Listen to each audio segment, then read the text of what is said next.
Alhamdulillah, luar biasa. Bersama-sama kita hebat. Allahu Akbar. Yes. Masih pagi kok. Semangatnya Des, kalau jawabnya singkat aja ya. Gimana kabarnya hari ini? Sehat? Sehat. Betul. Oke, ada yang sakit hari ini? Ada yang nggak masuk hari ini? Terlambat. Terlambat? Berapa orang yang terlambat? Ada Dua orang. Cuma terlambat ya, bukannya nggak masuk.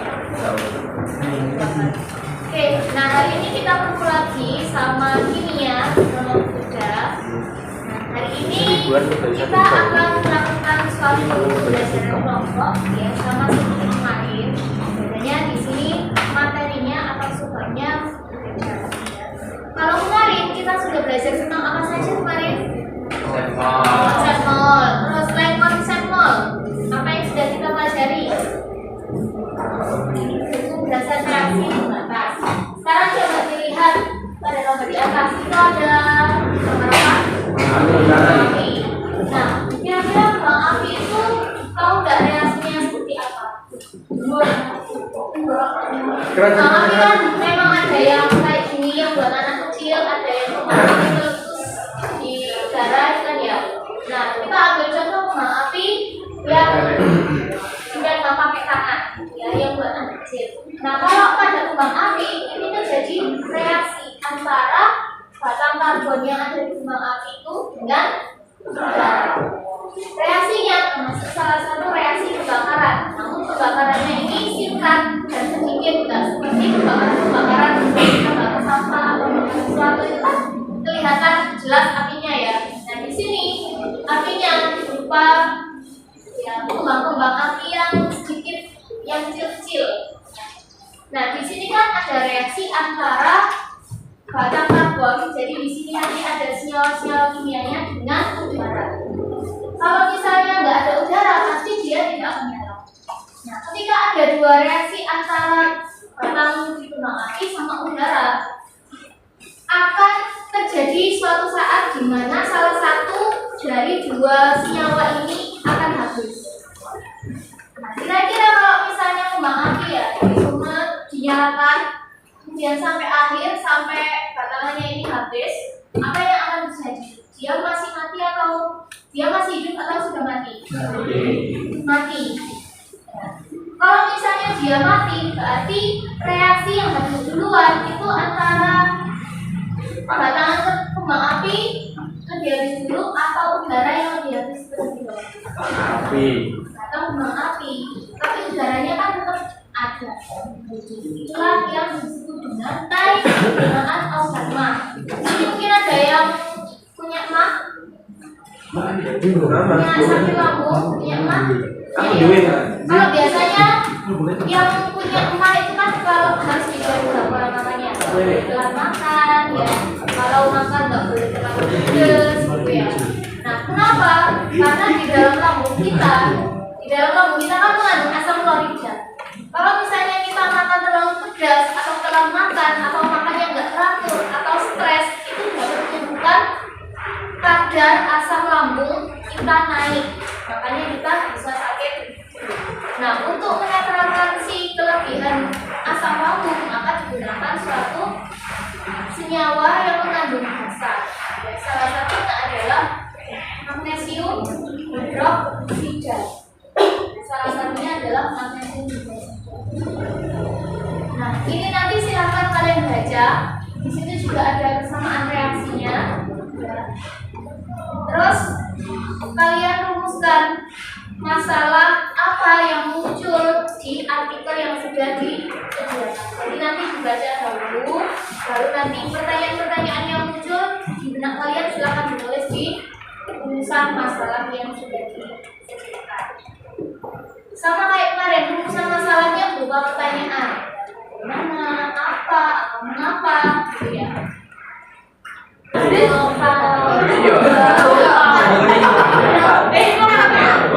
Kalau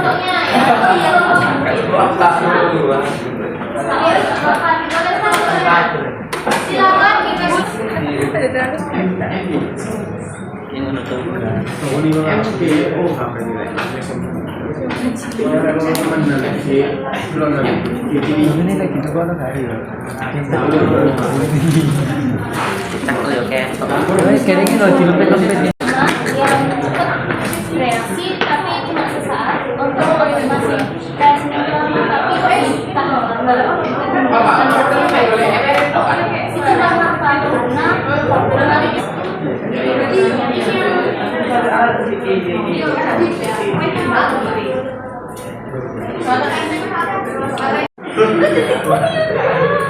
ini yang dibagi ini ada 5 atau 4 yang dibagikan yang bereaksi yang pertama yang 0,8 ini kan dijadikan patokan. satu bagi 2 Pancet dia, pancet itu. Betul lah, iya Itu. Dia pancet iki. Kan 0,861 dibagi 2 kan iki. Dikali 2. Yuk balik gimana sih? Ngawur. Kita. Kan iya sih. Ini kan balik bagi 2. Dikali 2 mana?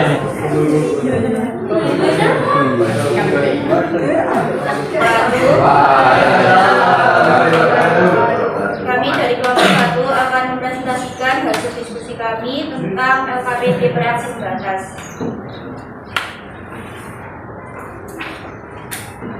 Satu,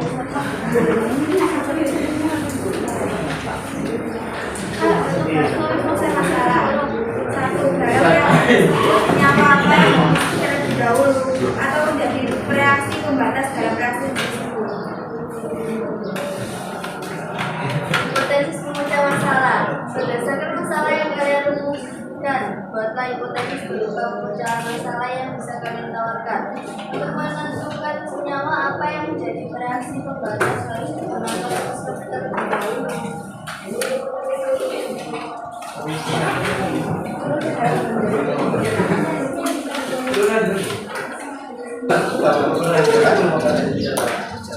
Satu kali MG 20. Yang satu dikali AR dari MG 24 ditambah 2 dikali O 16 dikali AR 16 ditambah 2 dikali 1.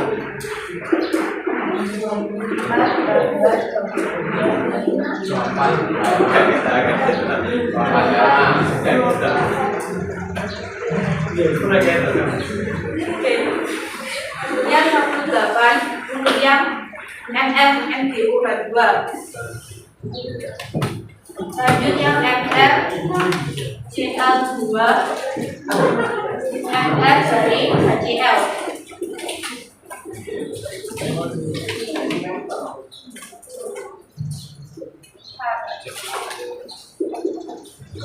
Satu berarti 1 dikali ARH 1 ditambah 1 dikali ARGL 25.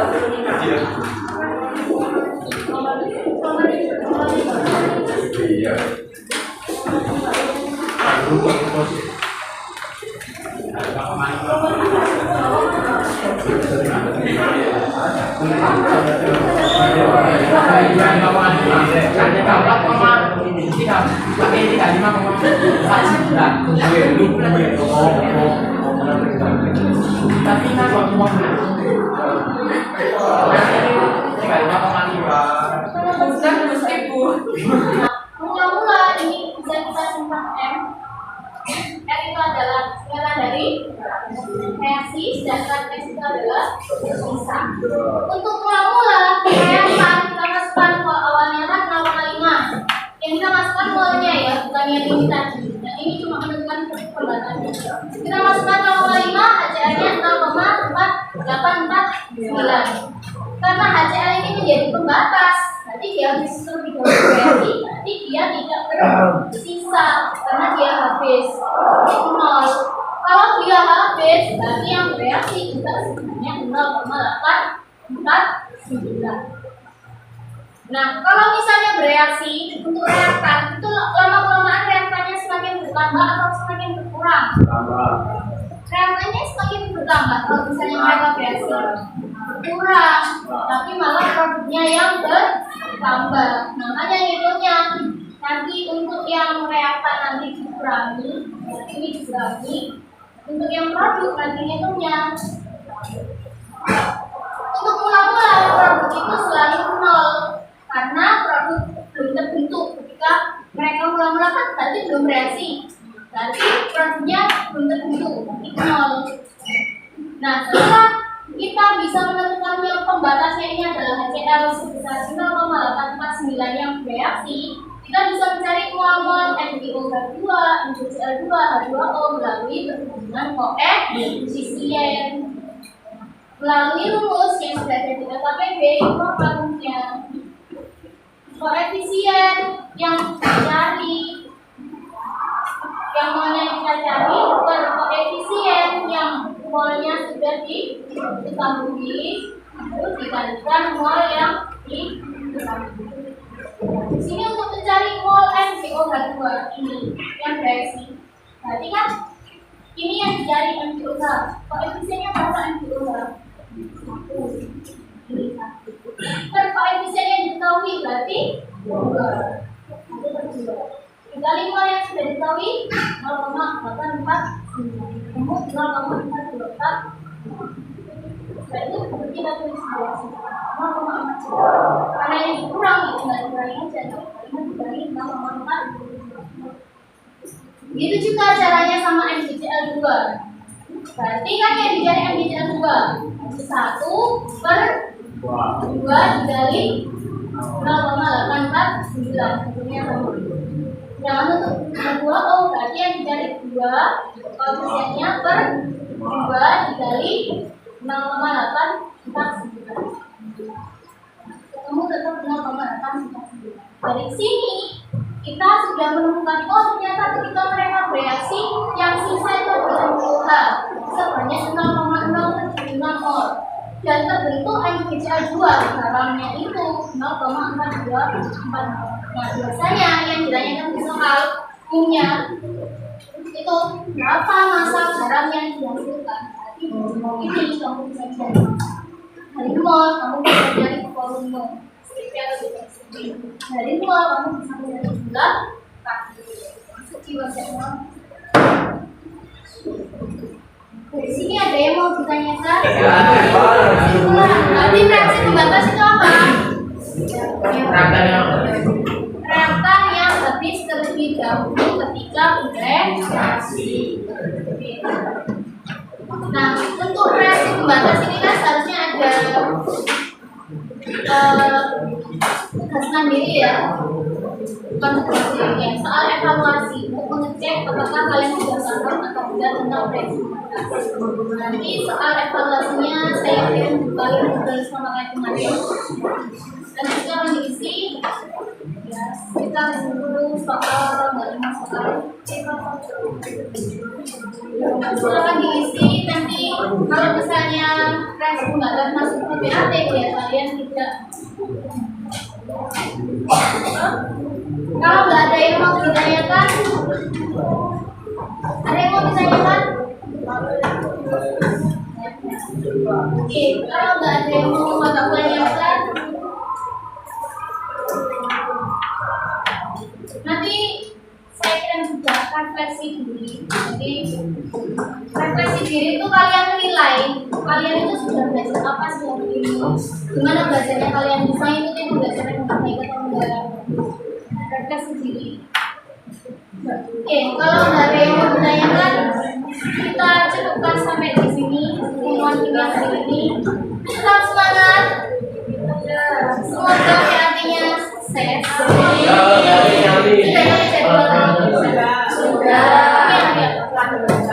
Terakhir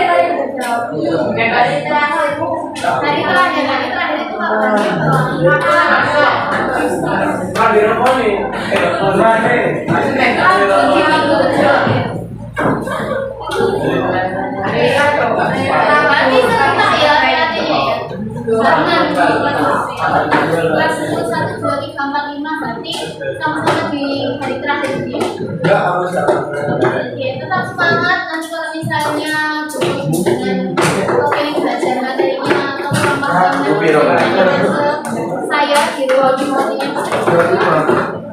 Oke, saya akhiri. Kalau ada yang mau menanyakan Semoga ilmunya bermanfaat. Amin. Saya